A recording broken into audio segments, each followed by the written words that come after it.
अस्सलाम वालेकुम।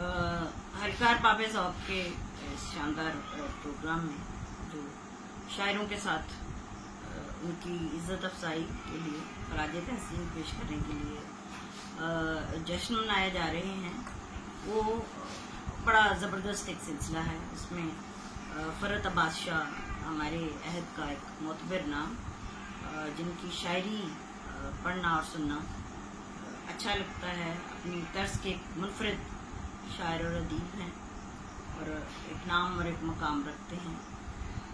हम जब शायरी के मैदान में आए तो उनकी शायरी पढ़कर सीख कर आके पढ़ने की कोशिश की, और उनकी किताब आई थी शाम के बाद, जो मेरा ख्याल है कि बेस्ट सेलर किताब थी।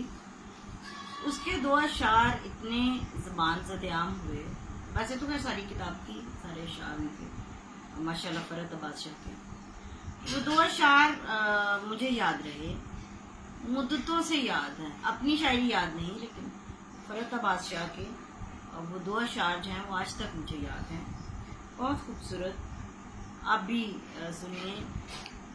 कितने चुपचाप से लगते हैं शजर शाम के बाद, तूने देखा है कभी एक नज़र शाम के बाद, कितने चुपचाप से लगते हैं शजर शाम के बाद, तू है सूरज तुझे मालूम कहाँ रात का दिन, तू किसी रोज मेरे घर में उतर शाम के बाद।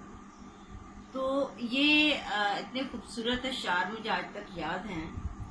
तो मैं समझती हूँ कि फ़रत अब्बास शाह का ये हक बनता है कि उनके एजाज़ में इस तरह के प्रोग्राम मुनक़्क़िद किए जाएँ, उनका जश्न मनाया जाए और हम सब मिलकर उनके इस काम को सराहें। उनको मुबारकबाद पेश करती हूँ। अल्लाह उनको लंबी ज़िंदगी दे और उनके कलम में और ज़्यादा बरकत डाले। आमीन।